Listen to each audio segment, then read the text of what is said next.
É com muita satisfação que nós iniciamos esse 15º encontro científico do Instituto Biomédico e também a 4ª jornada de biomedicina e o 3º workshop de microbiologia aplicada. Eu lembro, quando eu era aluna nessa casa, exatamente aqui ainda no Biomédico, ocorreu o primeiro encontro científico do Instituto Biomédico.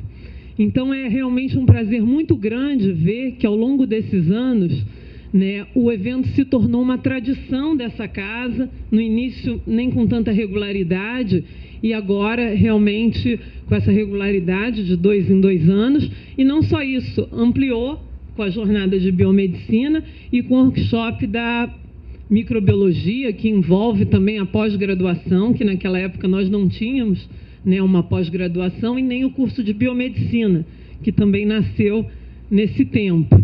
Então, acho que isso significa que nós estamos crescendo, amadurecendo, e a importância desse encontro, porque eu me lembro bem também o impacto que aquilo teve na minha formação, a possibilidade de ouvir os colegas, de ver as linhas de pesquisa dos professores, de ver trabalhos de fora, de ouvir convidados de alto nível, Então, realmente um espaço muito rico para trocas, que é o que eu desejo a todos nós, aqui presentes, que realmente a gente possa vivenciar esse encontro, e ser uma possibilidade de enriquecimento de todos nós. Quero também aproveitar essa oportunidade para agradecer a todos que colaboraram com esse evento. A gente sabe que organizar um evento demanda sempre uma equipe unida e trabalhando arduamente. Então, eu começaria pelos nossos patrocinadores.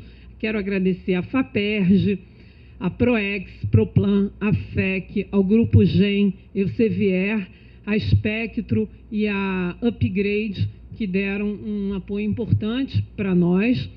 E, sem dúvida alguma, os professores que aqui representam as comissões de organização dos eventos, que foram essenciais, na verdade, para que isso ocorresse. A comissão acadêmica, que, na verdade, é quem trabalha duro no corre-corre, subindo e descendo essas escadas de um lado para o outro, E muitos outros nomes, que eu não vou citar todos, mas que a gente sabe que tem aquelas pessoas que são essenciais, que realmente fazem acontecer. Muitas delas aqui presentes, outras não estão nem aqui nesse momento, mas que foram igualmente importantes. Então, a todos que colaboraram, meu muito obrigada, realmente, aos funcionários técnicos administrativos, também muito presentes nesse momento, embora não aqui necessariamente, mas que estão trabalhando para dar esse nosso apoio. Quero agradecer também a todos os palestrantes que aceitaram o nosso convite, que estão aqui presentes. Então, em nome do Dr. Cura, que fará a nossa conferência inaugural, eu agradeço a todos que compõem a nossa programação, a nossa rica programação. Com certeza eles darão o brilho que nós esperamos do nosso evento. Bom, eu quero, então, desejar a todos um momento muito feliz, e que nós possamos realmente nos encontrar nesse encontro. Muito obrigada.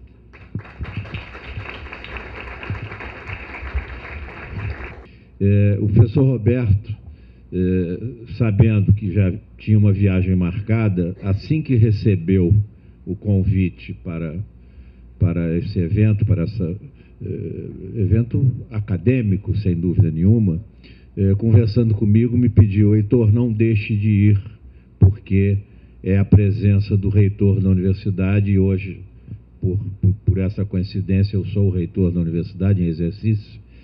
Então, nós comparecemos com muito prazer. O professor Roberto me pediu que transmitisse os cumprimentos à direção, a todo o Instituto, a todo esse grupo, e nós sabemos as dificuldades normais do dia a dia para que se consiga organizar um evento desse porte, com a participação intensa dos alunos do Instituto. Então, e vejam como é rica a universidade. Esta semana é o segundo evento que eu compareço, exatamente nesses mesmos moldes, quer dizer, uma jornada científica, no outro caso foi a Semana da Engenharia, e que tem mais ou menos os mesmos propósitos. Então, isso é muito importante para a universidade. A universidade demonstra o seu dinamismo à medida em que esses eventos que proporcionam, como bem disse a professora Rita, a oportunidade de intercâmbio, de discussão de ideias, de ouvir palestrantes do mais alto nível, de apresentar trabalhos. Então, tudo isso é extremamente acadêmico, e esse é um dos papéis importantes da universidade.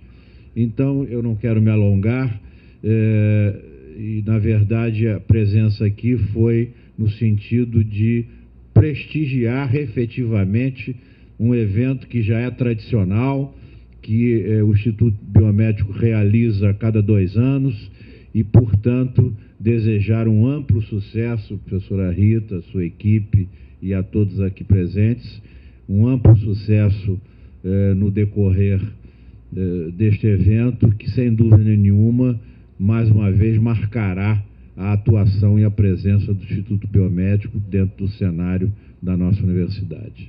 Muito obrigado a todos.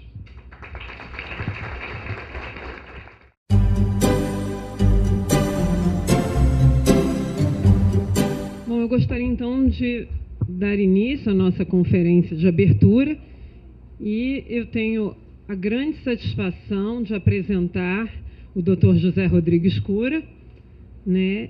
Ele é formado em Medicina pela UFRJ, com especialização em Clínica Médica e Doenças Infecciosas e Parasitárias na Universidade de Londres. Fez seu doutorado em Doenças Infecciosas e Parasitárias na UFRJ e pós-doutorado no Instituto Nacional de Saúde nos Estados Unidos. Foi professor titular de Doenças Infecciosas da UF, de 1966 a 1971. Foi vice-presidente de pesquisa da Fiocruz, de 1979 a 2005, diretor do Instituto Oswaldo Cruz por 2 mandatos. Foi editor da revista da Sociedade Brasileira de Medicina Tropical durante 12 anos e das Memórias do Instituto Oswaldo Cruz durante 10 anos. Atualmente é pesquisador titular e chefe do Laboratório de Doenças Parasitárias do Instituto Oswaldo Cruz.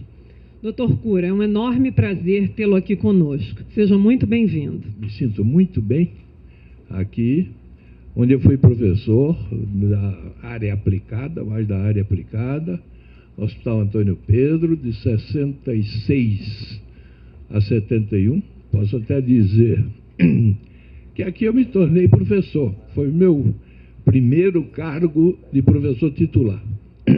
Eu era professor adjunto na Universidade Federal do Rio de Janeiro, fiz o concurso aqui em 1966, organizei um serviço de doenças infecciosas no Hospital Antônio Pedro, que ainda hoje eu creio que é um serviço importante, modelar naquele hospital, e tive um convívio muito estreito aqui com o Instituto de Ciências Biomédicas, não sei se é assim que se chama, Instituto Biomédico, né? Porque tinha vários colegas aqui, entre os quais o Otílio Machado, e Mário Viana Dias e vários outros, que foram pessoas que também trabalharam no Instituto Oswaldo Cruz. Posteriormente, morreu meu chefe e o lugar onde eu me criei, e criou-se um certo dilema. Sair de um lugar onde eu tinha colaborado e criado um serviço para ir para um lugar onde eu tinha me criado, eu tinha começado. Então, eu fiz aquilo, fiz uma volta ao passado. Eu saí de titular e fui ser adjunto.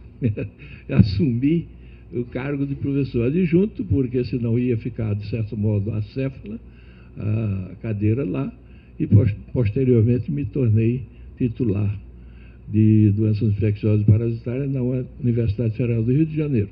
E assumiu cadeira aqui, a disciplina de doenças infecciosas parasitárias, o professor Walter Tavares, que talvez alguns dos senhores tenham conhecido. Hoje eu acho que é a Solange, a doutora Solange, tem um grupo grande aí, muitos ainda da minha época. Então, um prazer muito grande. Queria agradecer a Cláudia, mas ao mesmo tempo, professora Cláudia, mas ao mesmo tempo me dizer que ela me criou um tema aí, realmente, que é tudo.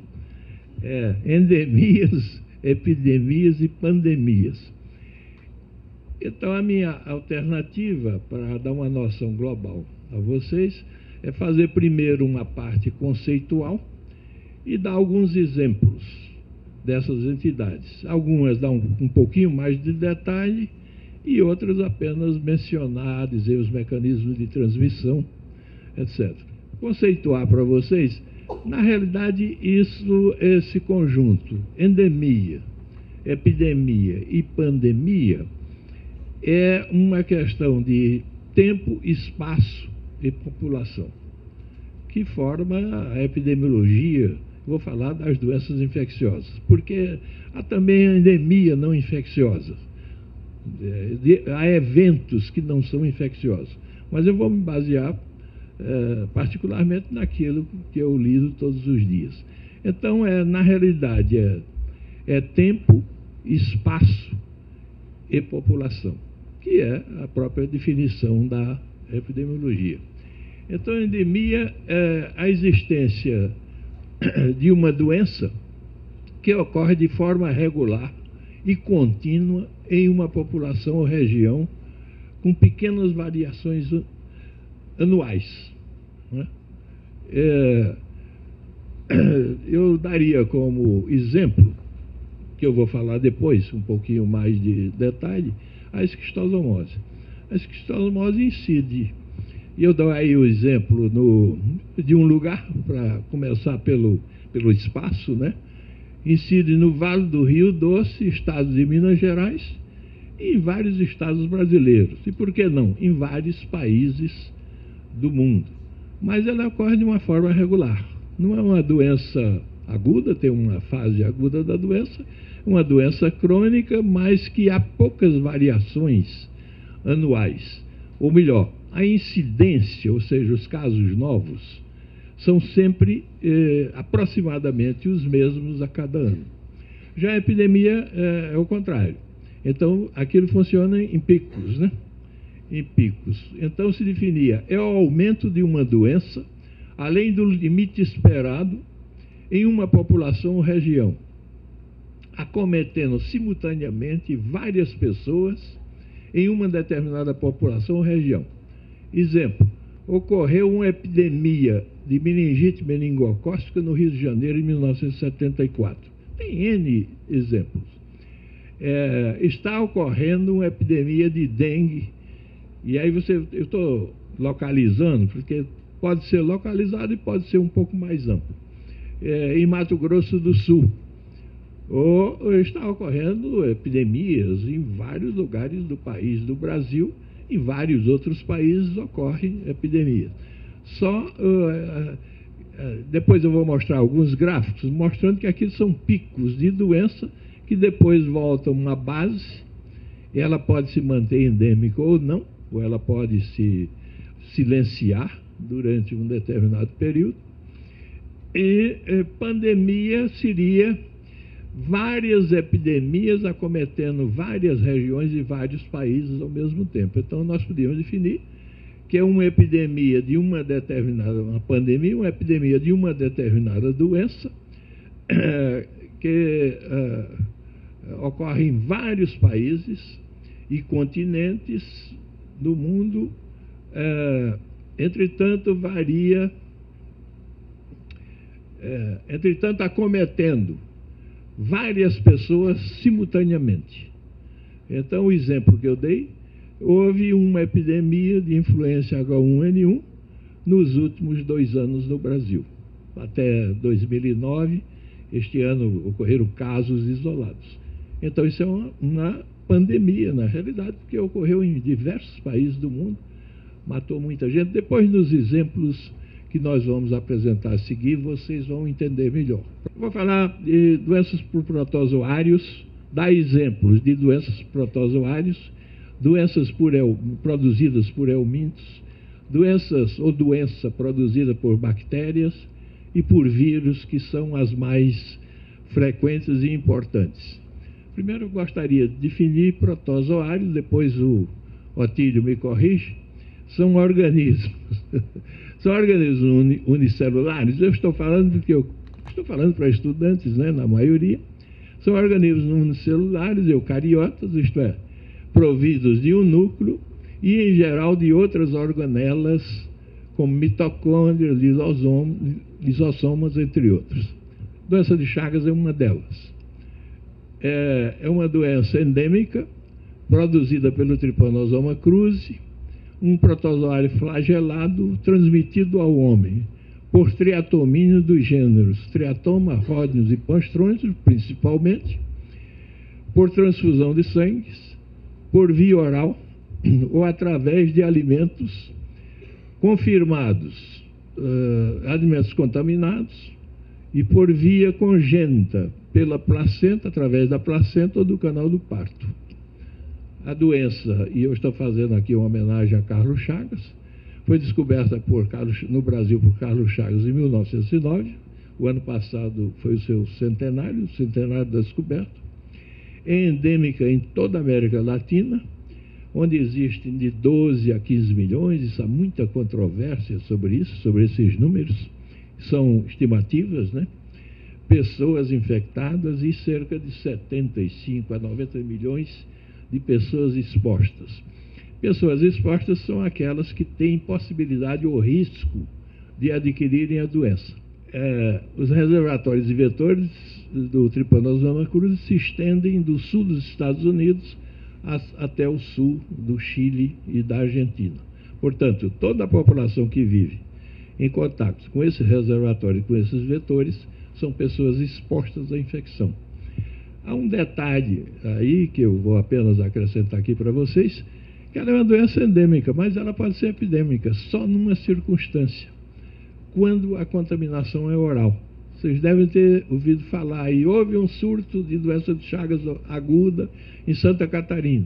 O sujeito tomou caldo de cana, tomou uma sopa de Trypanosoma cruzi, então adoeceram 17, 18, 20 pessoas simultaneamente, num pico que foi isolado, etc. Então, aquilo foi se chama erroneamente uma microepidemia, ou seja, um surto. Foi um surto, que é, na realidade, uma epidemia de uma doença que é endêmica normalmente, mas que as doenças podem se imbricar.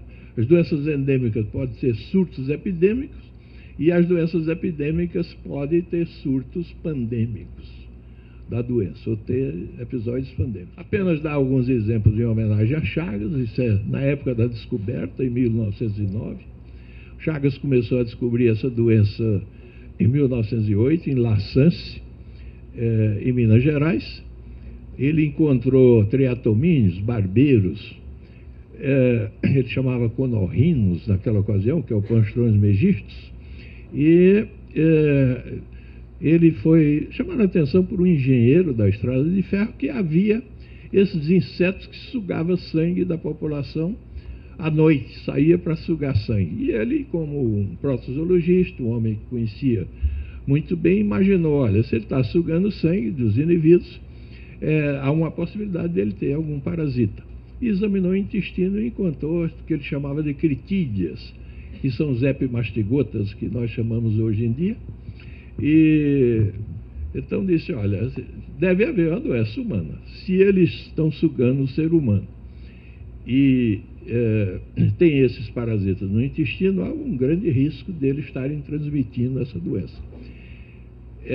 Mandou esses barbeiros, como se chamava, esses triatomínios, para o Oswaldo Cruz, no final de 1908, e o Oswaldo Cruz colocou esses triatomínios em contato com saguis, os macaquinhos limpos. 21 dias depois, o Oswaldo Cruz viu que tinha tripanosoma no sangue desses saguis. Como os saguis não eram infectados antes, ele deduziu, não, foram infectados pelos triatomínios. Aí chamou o Chagas E o Chagas veio no final de novembro de 1908 e fez toda uma parte de experimentação, isso é uma coisa muito bonita, e mostrou que realmente esse inseto transmitia uma doença, que essa doença dava em vários animais. Ele mostrou isso em cobaio, mostrou em cães pequenos, mostrou que os cães pequenos se infectavam mais do que os grandes, do que os adultos, que os novos se infectavam mais do que os adultos. Mostrou que ocorria em cobaio, em coelho, em várias outras doenças. Isso foi, talvez, a maior descoberta de um só pesquisador, descobrir um parasita, descobrir a doença, descobrir o seu vetor, que já era conhecido, mas não como vetor do Trypanosoma cruzi. Então ele chamou o primeiro transmissor de Conorhinus sanguessuga, que hoje é conhecido como Panspermia megistus, e chamou de critídeas essas formas flageladas que hoje são conhecidas como epimastigotes. E mostrou todo o ciclo. Quando ele fez esses experimentos no Instituto Oswaldo Cruz, ele volta para Lassance com a doença praticamente descoberta. Foi apenas confirmar. Então, o Schizotrypno cruzi, que hoje se chama Trypanosoma schizotrypno, para manter a classificação cruzi, ele voltou a Lassance e encontrou uma criança que eu se suspeito, ele nunca disse que essa era a Berenice, mas possivelmente é. Ele disse foto número 1, mas só em 1916, quando ele descreveu os casos agudos.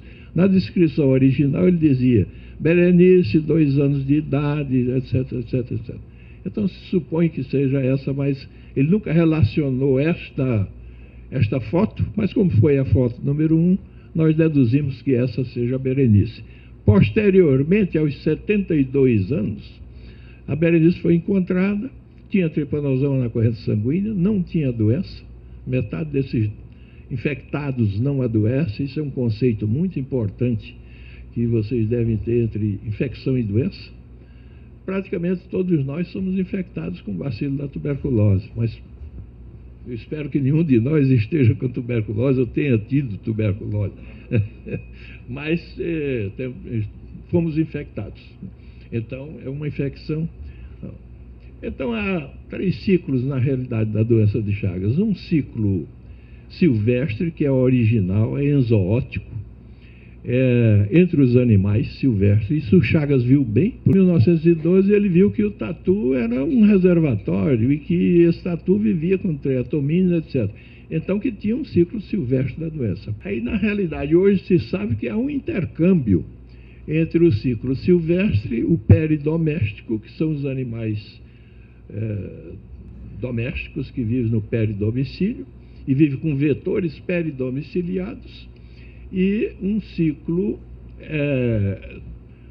doméstico, né? Na realidade, um peridoméstico, um ciclo doméstico, que é quando o triatomínio penetra na casa, passa a conviver com o homem e transmitir a doença ao homem. Mas há um intercâmbio. O homem pode servir de reservatório do tripanosoma. O triatomínio pode picar o homem e picar o cão, o cachorro que está lá. Então, isso é um ciclo de mão dupla ou de mão tripla.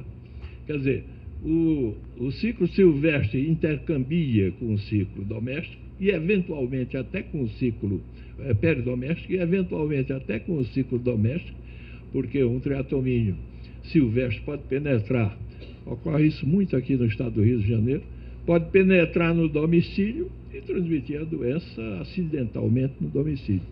Mas o mais frequente é que o ciclo silvestre passe para o ciclo peridoméstico, porque às vezes o próprio animal do peridoméstico, o cão, o gato, etc., vão ao ciclo silvestre e lá se infectam. Então essa é a distribuição, digamos assim, oficial da doença. Aí não está mencionado o sul dos Estados Unidos, mas tem até mais a metade dos Estados Unidos tem triatomíneos que não se adaptaram ao domicílio. Então tem um ciclo silvestre que o Trypanosoma cruzi se mantém entre animais. Até um livro recente do Dr. Zeledon, em inglês, Doença de Chagas nos Estados Unidos, em que ele mostra que tem muito reservatório, tem doença humana acidental, e agora está ocorrendo uma coisa curiosa, é a doença por transfusão de sangue, porque tem cerca de 300 mil indivíduos nos Estados Unidos com doença de Chagas, ou melhor, com infecção pelo Trypanosoma cruzi. Então, mais recentemente, isso é um problema mundial, né? É a novidade, digamos assim. Nós começamos a exportar, nós que eu digo, os países endêmicos, começaram a exportar com as migrações a doença. Isso criou um problema enorme, porque tanto um problema social como um problema econômico. Os Estados Unidos, que não faziam sorologia para doença de Chagas nos bancos de sangue, agora tem que fazer, ou estão fazendo, obrigado pelo FDA, pelo o setor responsável pela fiscalização, porque começaram a ocorrer casos de doença de Chagas por transfusão de sangue. Essa é a situação global do Brasil. O Brasil tem uma área endêmica, que é esta área que está em vermelho, tem uma área exoótica. Curiosamente, Rio de Janeiro e Espírito Santo é exoótico, praticamente não existe a doença de Chagas. A explicação não me pergunte, porque eu não sei. Mas há doença de Chagas, tanto por migrantes como a doença de Chagas acidental. Santa Catarina também é a mesma situação. E a região amazônica, que eu diria que é uma nova fronteira para a doença de Chagas, porque estão ocorrendo vários casos, sobretudo casos isolados ou em brotos, esses surtos agudos por transmissão oral. E há também, eu não vou entrar nesse detalhe, porque é uma coisa particular de estudo nosso, há também áreas em que os indivíduos entram na mata, então é o que a gente chama de antropozoonose, que a doença como um todo é uma zoonose, mas quando o indivíduo entra na mata, ou os vetores ou reservatórios entram na casa do indivíduo, então a doença pode se transmitir como uma antropozoonose. Isso aí apenas para vocês verem. Nós estudamos ao longo de 30 anos 510 casos de doença de Chagas vindo de vários estados brasileiros. Então esse era o perfil. Está em vermelho é a forma cardíaca.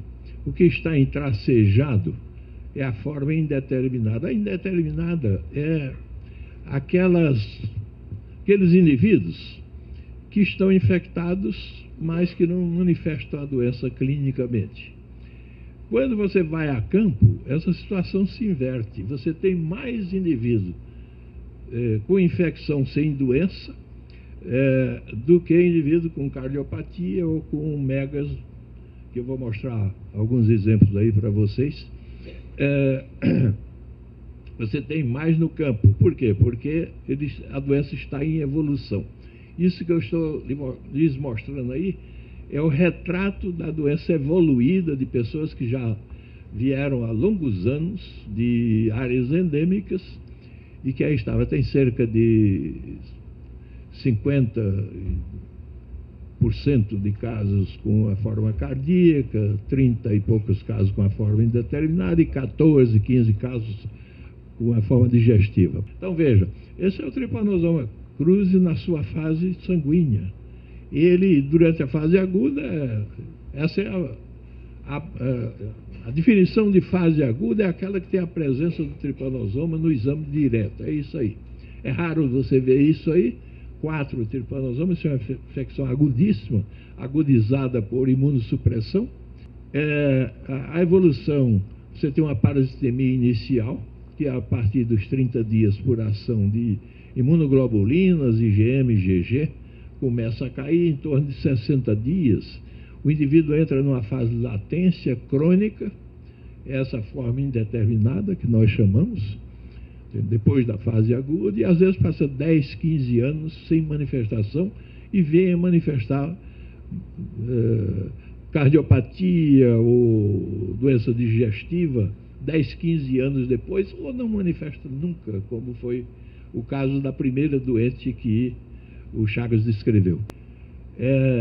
Aí é um panorama, então você mostra em cima a forma aguda, com o trepanosoma na corrente sanguínea, e lá nos tecidos pseudocistos, e embaixo a lesão cardíaca, inclusive com a fibrose por cicatrização. Isso é na fase terminal, e essa é a evolução do megaesôfago, desde a peristalse do esôfago até a dilatação indólico megaesôfago. Eu não vou entrar bem em detalhe, porque isso aí é apenas exemplo que eu estou dando, alguns eu vou detalhar um pouco mais.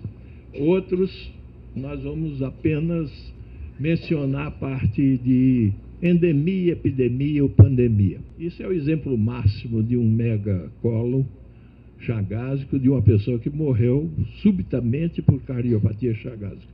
Portanto, tinha uma forma mista. Outro exemplo é a leishmaniose. Leishmaniose tem dois tipos de leishmaniose. A leishmaniose tegumentar americana e a leishmaniose visceral. A leishmaniose tegumentar americana é uma doença endêmica causada por várias espécies de protozoários do gênero Leishmania, que após a picada de vetores, que são flebotomíneos, são outros tipos de vetores, vocês já devem ter tudo isso, depositam o parasita na pele, causando uma lesão cutânea e, posteriormente, com possibilidade de causar ou não uma lesão mucosa. Estão expostas em áreas de risco. Eu já disse a você o que é exposição. Estão em áreas que têm vetores e que a doença graça endemicamente nessas áreas. A doença foi descrita pela primeira vez em 1580, no Peru, pelo espanhol Baltasar Ramírez, em seu livro Descripción do Reino del Perú. Antigamente, os viajantes eram os primeiros a descrever as doenças antes mesmo que não fossem médicos, por observação.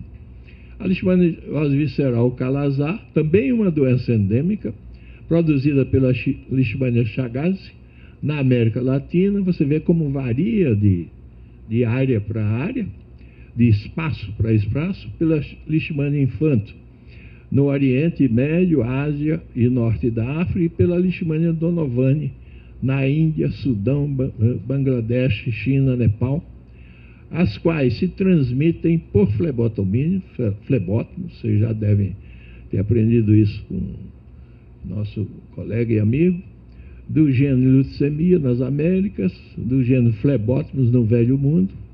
Foi descoberta por Leishman, daí o seu nome, leishmaniose, em 1903 na Índia, confirmado por Donovan, e chamada Leishmania donovani, em homenagem aos dois, por Ronald Ross. Então, esse é o panorama no Brasil. Vocês dizem que tem vários tipos, eu não vou entrar em detalhe, mas que não tem relato no Rio Grande do Sul, a não ser de pacientes migrantes, em Santa Catarina, possivelmente porque são áreas muito frias, né?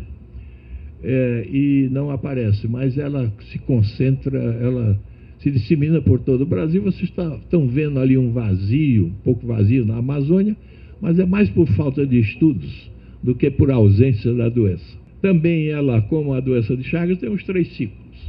Nós não vamos, que se intercambiam pela presença do vetor e dos seus reservatórios. Tem um imenso reservatório extra-humano. Então, veja, são lesões. Esse primeiro caso, você está vendo uma lesão ali no braço, vendo uma lesão na testa, uma lesão no olho, e ele tem uma lesão nasal também. O caso seguinte tem uma lesão extensa nasal. Isso aí já é o Calazar, ele é mais limitado.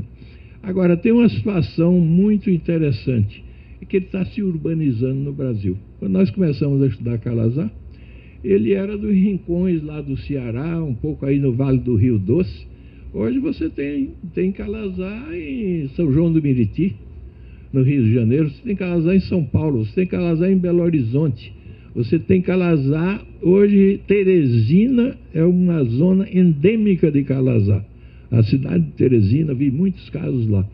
Então esse fenômeno não se explica muito bem, porque durante anos e anos, desde que o Calazar foi conhecido no Brasil, era uma doença dos pés de morros e de montes, e hoje é uma doença que está se urbanizando. É um novo problema ecológico. Ele também tem os 3 ciclos, né? Tem um círculo doméstico, peridoméstico. Esse é um caso típico de Calazar. Você aí está vendo um exemplar de flebótomo e está vendo os parasitas epimastigotas e os parasitas amastigotas dentro das células de medula óssea, que é frequentemente onde se faz o diagnóstico. Doenças endêmicas, doenças por helmintos. Vamos começar pela esquistossomose, que é a mais que chama mais atenção. É uma doença endêmica causada por um helminto do gênero Schistosoma. Tem várias espécies, pelo menos 6 espécies, que infectam o homem em diferentes regiões do mundo. Aqui no Brasil nós temos apenas o Schistosoma mansoni, e que tem vários tipos de, não diria vetores, mas de hospedeiros intermediários. No caso do gênero Bionfalaria, aqui no Brasil, nós temos 3 bionfalárias importantes aqui no Brasil, e tem diversos outros vetores. Mas já está aparecendo bulinos aqui no Brasil, viu, Otílio? Não sei se você está aparecendo bulinos aí em Mato Grosso, em várias regiões, possivelmente trazido da África, né, para o Brasil. A esquistossomose acomete cerca de 200 milhões de pessoas, em cerca de 76 países na América Latina, no Caribe, África, Oriente Médio, China e Sudeste Asiático, onde mais de 600 milhões de pessoas são expostas. Vocês já aprenderam o que é exposto. É o indivíduo que tem contato com os transmissores ou com a água contaminada pela doença. É também curioso, porque isso foi descrito por Billiers no Egito, mas que o Schistosoma mansoni aqui no Brasil, que já tinha sido visto por Manso em 1902 nas Antilhas, foi visto aqui por um brasileiro, Pirajá da Silva, em 1907 e 1908, na Bahia. Olha, veja que ela se mantém, sobretudo na região Nordeste, vai descendo até Minas Gerais, e hoje chega até o Rio Grande do Sul, que aí não está mapeado, mas que já há casos autóctones descritos no Rio Grande do Sul. E há casos também lá para o norte, que nesse primeiro mapa ainda não está aí. E ela disseminou-se no Brasil pelas rotas migratórias. As pessoas migravam e levavam caramujos infectados, ou já havia caramujos infectados nesses locais, e as pessoas que vinham infectadas, então passavam a transmitir a doença às pessoas autóctones. Isso é apenas para dar um exemplo do ciclo, e veja que ela pode ser uma doença grave, em cerca de 4 a 10%. Esse rapaz que você está vendo aí, de 15 anos de idade, tem um desenvolvimento físico e sexual atrofiado, parece um menino de 8 anos de idade, tem 15 anos de idade, um baço enorme, um fígado enorme. Então ali vocês estão vendo à esquerda, estão vendo a cercária, que é a que penetra no indivíduo, ela faz um ciclo pulmonar e depois se localiza no intestino, são aqueles de cima, à direita, e onde os vermes se acasalam. Vocês estão vendo um verme acasalado, fêmea e macho, produz os seus ovos e vão produzir granulomas. Olha, estão vendo um ovo lá, aliás, com um fenômeno de réplica interessante, que é uma resposta imunológica do organismo à presença do ovo, especulado lá na fotografia à direita. Então, o que é que ocorre? Ocorre no fígado, ocorre um granuloma, uma fibrose, veja lá a fibrose lá à direita, e muito extensa aqui embaixo, produzindo uma hipertensão porta, que naquela ocasião a gente via por esplenoportografia, mas que hoje a gente vê por ultrassonografia com muito mais facilidade e menos invasivo. Os geomintos são muitos. Eu tenho a impressão que, se fizer aqui um inquérito entre nós, Vamos ter uns 20% que tem algum geomito, com certeza. E até eu próprio, né? Então, o ancilóstoma. Então, são infecções causadas por nematóides do gênero Ancilóstoma, Necato, Ascaris, Trichuris ou Strongyloides, transmitido ao homem pelo solo, né? Por isso que chamam de aumento. Mas pode ser transmitido pelo solo, por água, etc., né? Ancilóstoma é uma infecção humana, endêmica, né? Uma doença endêmica, causada pelo ancilóstoma do ordenale ou pelo Necato americano, cujas larvas L1 permanecem, cujas larvas, eu não estou lendo, hein? Filarioides, penetram na pele. Eu estou ficando um marido ideal, viu? Você sabe, o marido ideal, ele deve ser cego e surdo, né? Pelo menos, né? Então, essas duas fases, eu já estou. Então, causada por ancilóstoma do ordenale e por Necatus americano, cujas larvas filarioides, L3, penetram na pele e alcançam o pulmão, onde passam a L4. São deglutidas e vão se localizar no intestino, podendo causar, inclusive, sangramento. Eu vou mostrar. O Ascaris é uma infecção endêmica causada pelo Ascaris lumbricoides, cujos ovos são ingeridos. Vê que o mecanismo aí já não é por penetração de larva, já é por ingestão dos ovos. E esses órgãos vão para o intestino e lá se localizam. Nós vamos mostrar um exemplo também disso. Trichuris é uma infecção por Trichuris, Trichuria, cujos ovos são ingeridos e suas larvas vão se localizar na mucosa do íleo, colo, na parte baixa do intestino, produzindo inclusive prolapso intestinal. E Strongyloides stercorales, que talvez em alguns casos sejam o mais grave dessas doenças, é uma infecção pelo Strongyloides stercorales, cujas larvas rabiditoides no solo se transformam em filarioides, penetram na pele, fazem um ciclo pulmonar. A maioria desses helmintos fazem um ciclo pulmonar, podendo inclusive ter manifestações pulmonares, localizam-se no duodeno e causam atrofia da mucosa, inclusive com risco de perfuração. Então, aqui estão vendo um ancilóstoma com a lesão intestinal causada e a presença do ovo. Aqui é um Ascaris lumbricoide com seus ovos arredondados. Vocês já devem ter visto isso em parasitologia. Aqui é um Trichuris, esses ovos são lindos, né? Bonitinhos. E aqui é anuvelado, inclusive podendo causar lesão mais grave no indivíduo, é o prolapso intestinal. Strongyloides stercorales, as larvas de Strongyloides stercorales, causando lesões intestinais, inclusive sangramento e risco de perfuração, como foi esse caso. Malária. Malária é uma doença extremamente interessante. Hoje ela está restrita ao norte do Brasil, mas é uma doença que, ao mesmo tempo, ela é uma doença endêmica, epidêmica. Ela tem períodos de endemicidades e períodos de epidemias.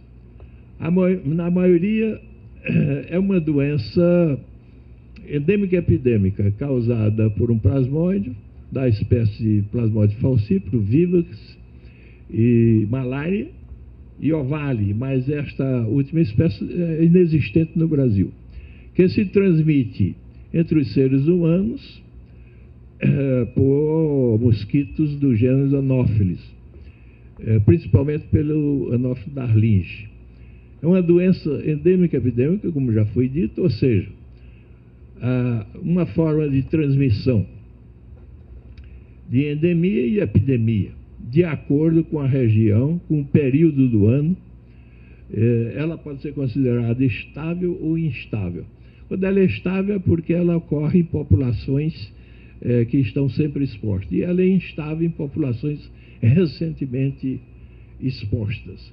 Então, ela pode ser hipoendêmica, ela pode ser hiperendêmica, ela pode ser mesoendêmica, de acordo com esses números aí que estão colocados.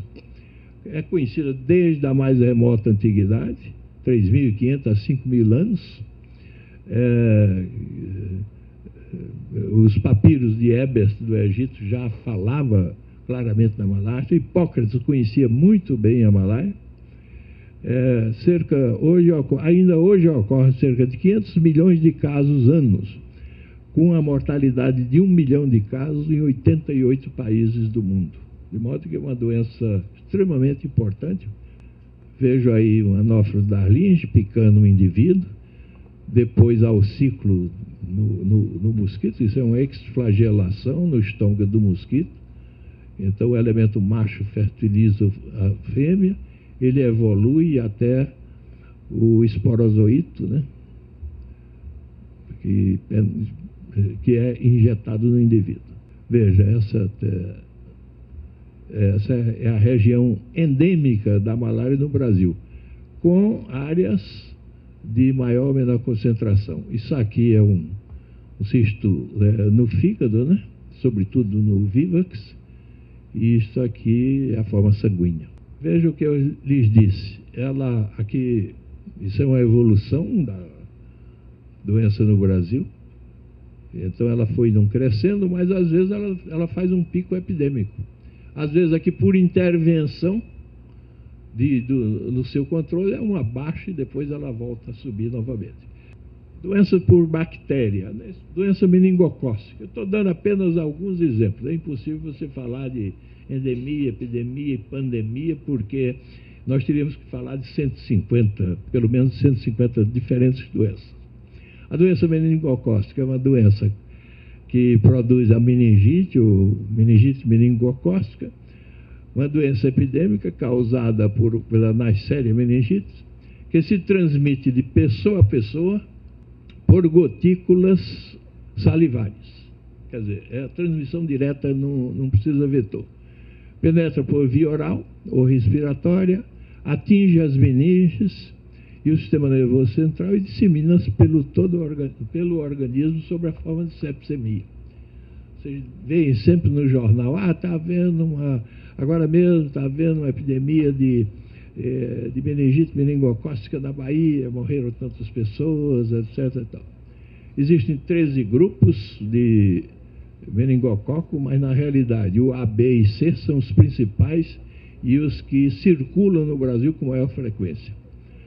O agente foi descoberto por Baquiafava, né, que também trabalhou com o parasito da malária, o qual foi melhor identificado por Christian Gram, que hoje há uma coloração, já é a coloração de Gram. Foi esse Christian Gram, nome da coloração do diplococo, semelhante ao gonococo, que é uma doença endêmica, enquanto essa costuma ser uma doença epidêmica, a gonococcía é uma doença endêmica, descoberta por Albert Neisser em 1879. É uma doença, em geral, epidêmica, que pode ser pandêmica. No passado foi uma doença pandêmica.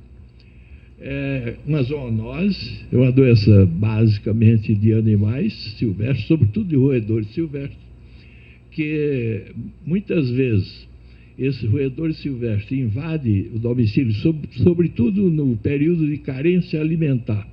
Eles invadem o domicílio e suas pulgas passam para os roedores domésticos e do roedor doméstico passa para o homem.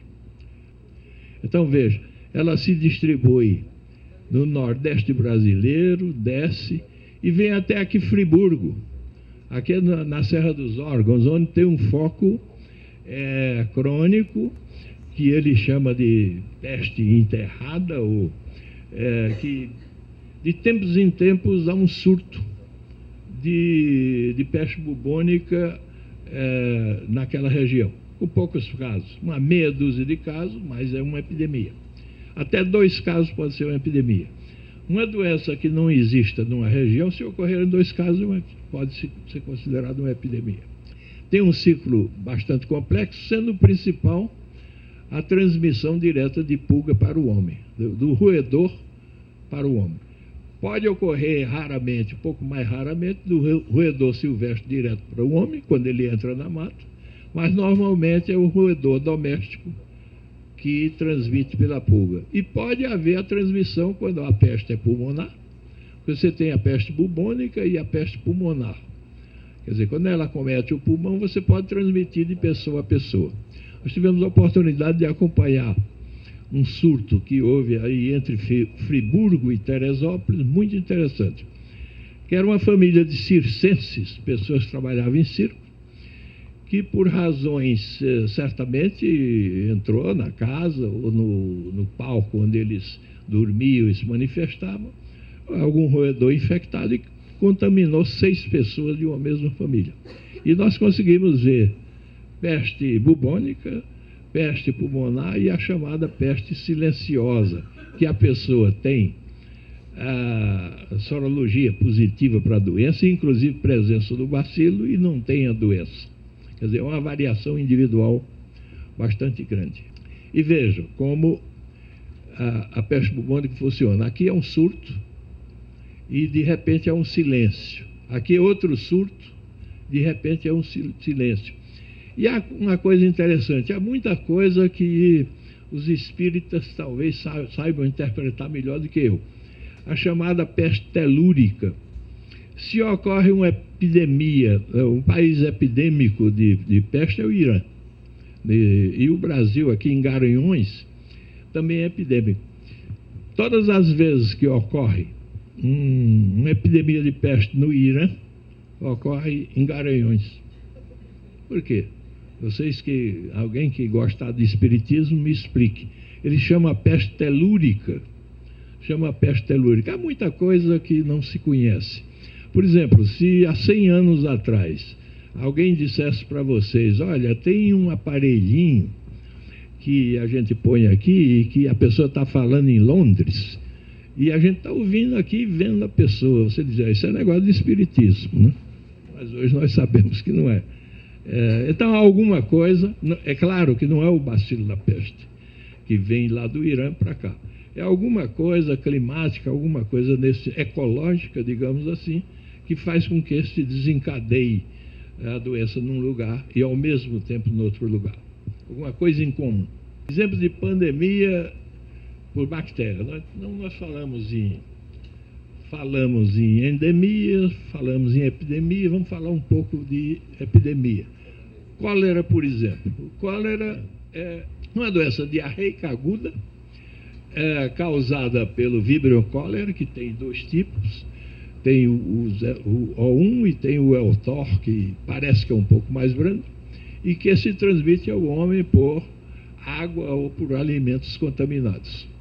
É conhecida desde a mais remota antiguidade, mas o bacilo foi isolado por Robert Koch em 1883,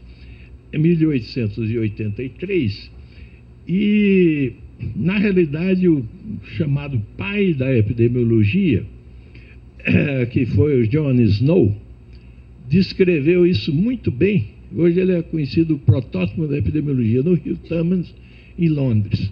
Em 1855, nessa época ainda não se conhecia o bacilo é de 83, mas ele viu o seguinte, olha, a epidemiologia sempre está na frente da infectologia, ou melhor, da bacteriologia, com raras exceções. O John Snow tinha, no Rio Thames, a cidade de Londres, a água vinha de 3 fontes do Rio Thames. Então ele verificou o seguinte, os indivíduos que recebem água de tal ponto não morrem, ou tem alguma doença branda, ou tem menos doença, ou não tem doença. O indivíduo que recebe água de tal ponto morre muito mais, etc, etc. Então, isso deve ser uma doença transmitida pela água. E por isso ele é considerado o pai da coisa. Houve várias epidemias, Inclusive, eu não vou me demorar muito, vou falar apenas da entrada que houve aqui do cólera em 1991, entrou pelo Peru e desceu pelo Amazonas. Teve focos de peste em algumas áreas da Amazonas, mas a Amazonas tem tanta água que eu imagino que os bacilos devem ter morrido afogados. E foram estourar no Nordeste brasileiro, que tem um pouco de água, mas nem tanto. E ficou no Nordeste brasileiro, porque as condições de saneamento são mais precárias, e ele desceu até a Bahia. Praticamente nós não tivemos cólera no Brasil, além da Bahia. Então, o que ocorre, curioso, é um bacilo que ele entra na superfície, mas depois a sua toxina se liga às criptas do indivíduo, e o indivíduo tem uma diarreia incontrolável se esse indivíduo não for internado, não receber imediatamente o soro, ele morre por desidratação aguda. Influenza. Isso é o que está na ordem do dia, sempre está na ordem do dia. São as chamadas gripes de transmissão de pessoa a pessoa, conhecida desde a mais remota antiguidade também, e houve várias a partir da pandemia de 1918, a famosa gripe espanhola, que veio se repetir aqui no Brasil com menor intensidade no ano passado, nos 2 últimos anos. É o mesmo, a influenza A, H1N1, que matou naquela ocasião 50 milhões de pessoas. As pessoas eram gripe de 1918, né? Os indivíduos eram enterrados em valas aqui no Brasil, porque não dava tempo de abrir covas. E se pensou muito agora, quando apareceu a H1N1, houve um verdadeiro pavor mundial e compra de vacinas até em excesso. A França comprou, parece que 100 milhões de vacinas. Na França, acho que utilizou 5 milhões. Acho que o resto vendeu aqui para o Brasil. Vendeu aqui para o Brasil, que também não utilizou bastante, mas não utilizou o suficiente. E a epidemia se extinguiu ou se reduziu a casos ainda isolados. Mas veja, nós tivemos epidemia de H1N1, além de 1918, na Primeira Grande Guerra, em 47, em 51 e em 2009, aqui no Brasil. E veja, todas as horas, o momento que 2 pessoas estão conversando, o que é que ocorre? A gente não vê, mas você está conversando com o seu colega, olha o que está ocorrendo entre um e outro. Aí, naturalmente, está estilizado, isso aí está mostrando coisa, mas normalmente, sem você ver, isso está ocorrendo. Então, todas as doenças transmitidas de pessoa a pessoa por gotículas, isso é o que passa de uma pessoa a outra. Muito obrigado.